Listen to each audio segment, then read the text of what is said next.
Welcome to Small Publishing in a Big Universe. I am your host, L.A. Jacob. Today's interview will be with Stephen D. Brewer and author Francesca Forrest. Coming from our sponsors this month, from Water Dragon Publishing are Angels Adrift, Book 5 in the Z-Tech Chronicles by Ryan Southwick, A Wreck of Dragons by Elaine Isaac, and Snail's Pace by Susan McDonough Watman. In the Dragon Gem series, Choose Your Truth by Joe Miles, and A Classic Beginner's Mistake by Philip Brewer.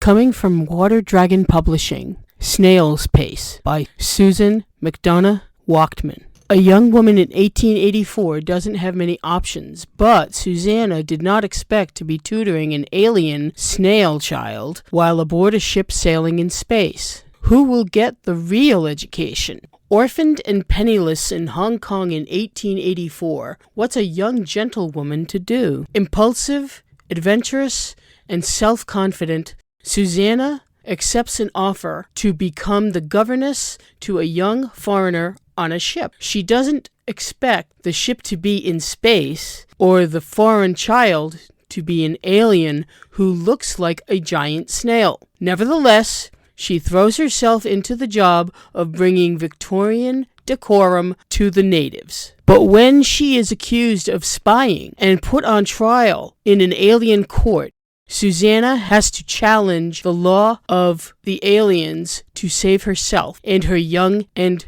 slimy student. Snail's Pace is available this month from Amazon, Barnes & Noble, Kobo, Smashwords, and other online booksellers. Or support your local independent bookstores by ordering it through bookshop.org or indiebound.org. For more information, visit their website at waterdragonpublishing.com.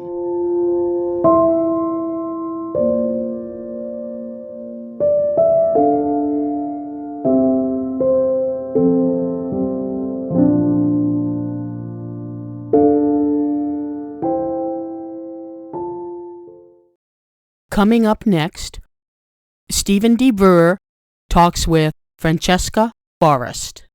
Welcome to Small Publishing in a Big Universe. I'm your host, Stephen D. Brewer, and my guest is Francesca Forrest. Welcome. Thank you. Hello.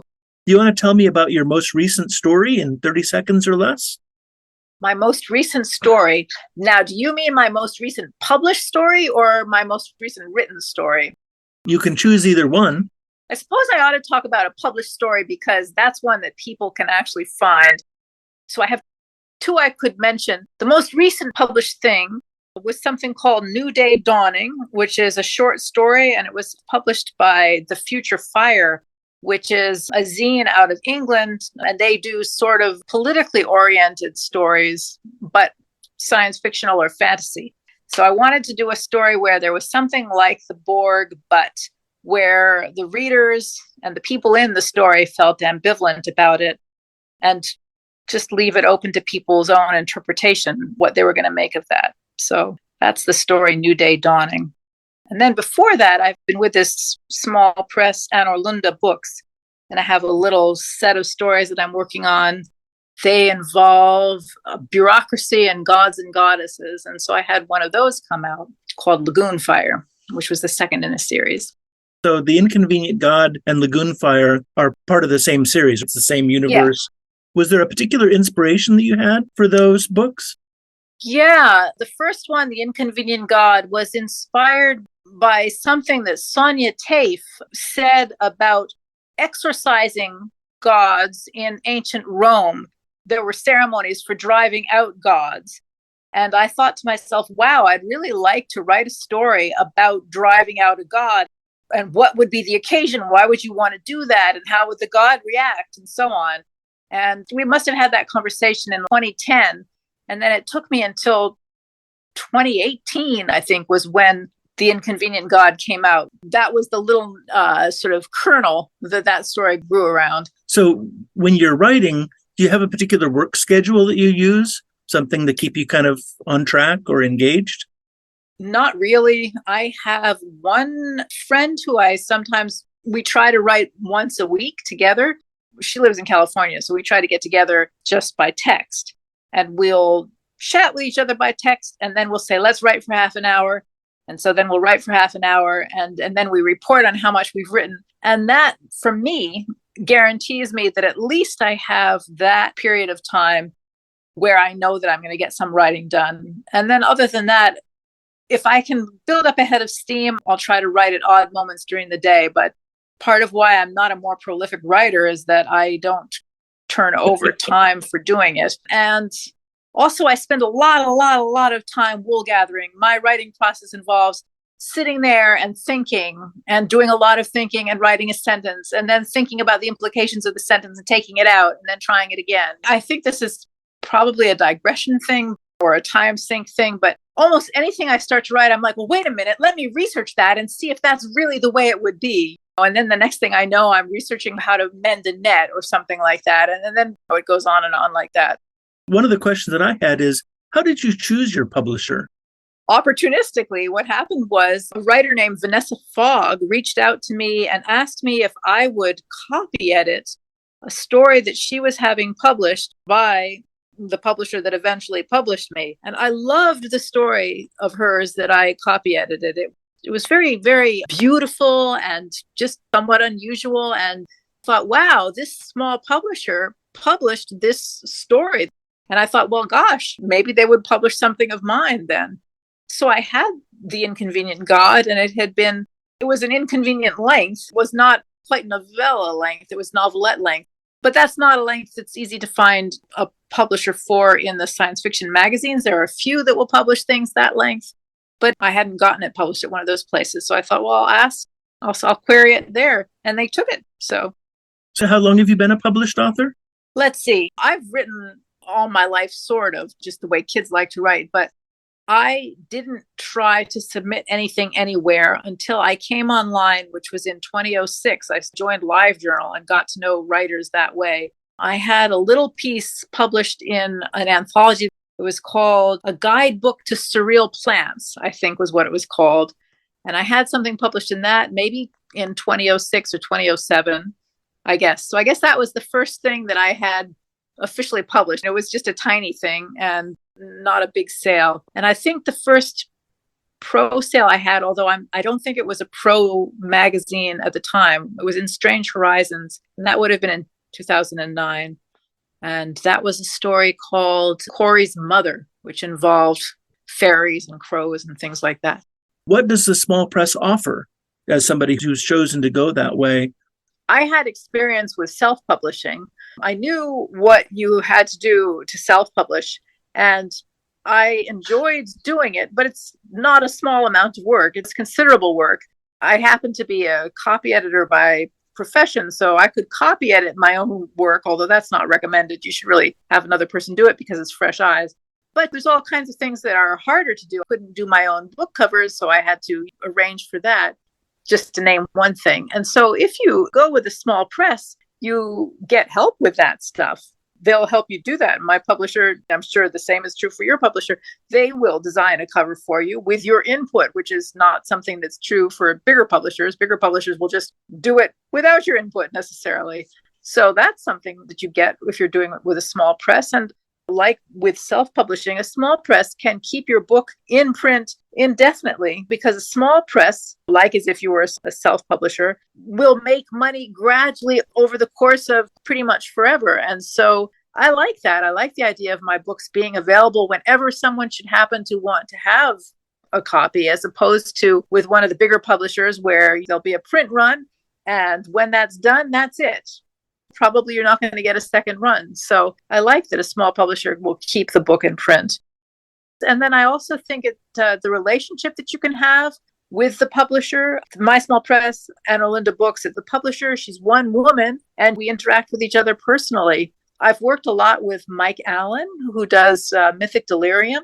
And when he was running the Mythic Delirium magazine, he just works with all these people directly when he publishes people's books.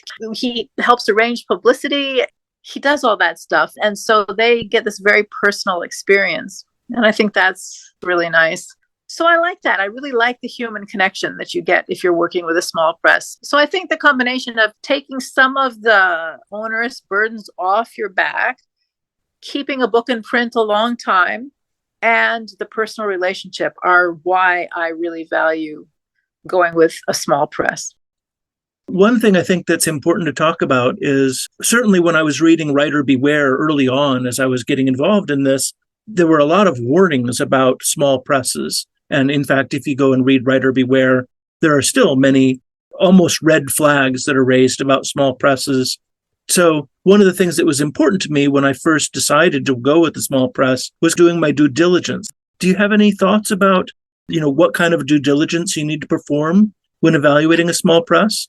Yes, I do. And I think that's why this is sort of a word of mouth style, but that's why paying attention to what your acquaintances or friends, what their experiences with the press are, seems to me to be enlightening. Because if you watch someone being published somewhere and you see what issues come up, does a thing fall behind schedule? Is there poor communication or is there good communication? And what promises are made and what promises are fulfilled, as far as you can tell, as far as you can know? That's something you can do if you have friends or acquaintances who will talk about the experiences that they've had. I mean, I've certainly relied on that. These things tend to show up on Twitter. Right. Yeah, they'll show up on Twitter. And too, I'll go and I'll see where is something published. When you got published with Water Dragon, I'm like, okay, let's go look at the website. Let's see what else they have and how they're representing themselves. And do all the links on this website work? Oh, yes, they do. And that kind of thing. And then what does their Twitter feed look like? And what are they saying? And are these books available in places? Yes, they are. That kind of thing. And then how do they look? Do I like the way they look? I do. And then there used to be, everything changes so fast. And when I started being online in the first decade of the 2000s, if you look at places like Submission Grinder or Duotrope, you can look at those and you can see what their turnaround times are. Do they get back to people or are people left hanging? Do they have a lot of people submitting to them or not many? Do they have a history of regular publication or not? I think those things help. And then just looking for warning signs when you're dealing with people. I want people to behave professionally. So if you write and they answer and then you write and then they don't answer for 2 months, I pay attention to that. I mean, there's reasons why people can be delayed, but it doesn't take much of anything to say, I'm not going to be able to answer for a while, so I'll get back to you later. So I pay attention to how professionally I feel like people are behaving too. I think you've nailed it on the head. I think something that's very interesting to me, and maybe it's interesting to people who listen to the podcast, is remembering that your audience, there was a cute tweet on Twitter, someone who self-published, and she said, who's my ideal audience? And she made up characters who might read her book. Basically what she was saying was, anybody who wants to read this book is my ideal reader. I think that it's important for writers to realize that your audience can be anybody. If you're writing My Little Pony fanfic, you've got an audience, and that's great. That's a great audience. We don't all have to be aiming to capture stadiums worth of readers. And also at the same time, so that's one side of it, but the other side of it is you might find readers who you're not expecting, and that's a wonderful thing, and you can be happy for that. And I think that's something that also independent publishing and small presses reminds us. And what you did with the chapbooks, you make a thing and then you put it out there, it finds a home. I think that's just great. I really like that. And I think it just having that biodiversity, just having your odd, quirky plants that are out there, finding a niche. Do you have any final thoughts or any other things that we should touch base on before we go? I guess I'm just so honored and delighted that you asked me to do this. It's a lot of fun and it was great. Oh, yeah. Thank you very much for being on the podcast. It's been kind of an adventure for me and to be involved with it.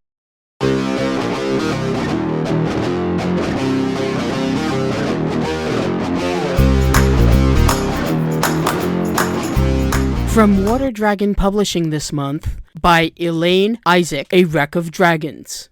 Teens and their giant robots search for a new home for mankind, but the planet they discover belongs to the dragons. 200 years after the climate wars left Earth uninhabitable, Johari and his giant robot companion lead a squad of scouts on a quest for a new Goldilocks planet to settle the remains of the human race.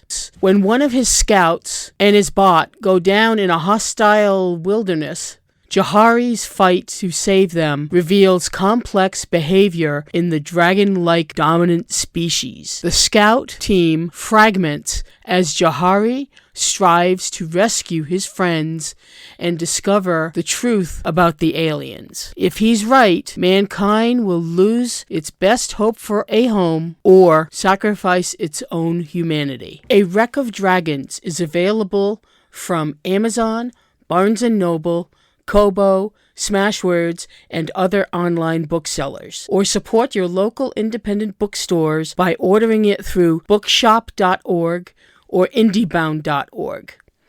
For more information, visit their website at waterdragonpublishing.com.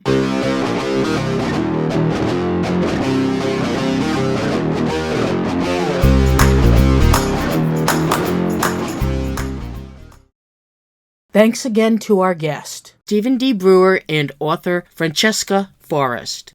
We plan on publishing new episodes every second Wednesday of the month. Watch for new episodes around that time. Theme music is provided by Melody Loops. Other music is from assorted free music websites found on the internet. If you want to know more about small publishing in a big universe, visit our website at spbu-podcast.com, tweet us at spbu-podcast, and like us on Facebook at spbu-podcast. This podcast was recorded and edited by L.A. Jacob. Executive producer is Stephen Radecki. This month's episode was sponsored by Paper Angel Press and its imprints, Water Dragon Publishing, and Unruly Voices. You can hear our podcast on Apple Podcasts, Spotify, Stitcher, and Amazon Music, and most of your favorite podcast services.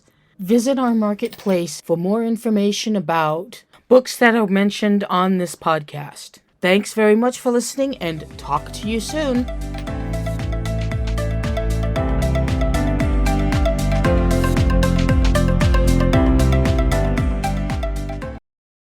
I would like to let everyone know that one of our interviewers passed away recently. Tom, who interviewed me on our anniversary podcast, died peacefully in December. He was a constant companion of 25 years, yes, 25 years. He loved Fancy Feast, Gravy Lovers, beef flavor, waffles, tuna water from the can, and playing with laser lights and mouse pointers. He will be missed.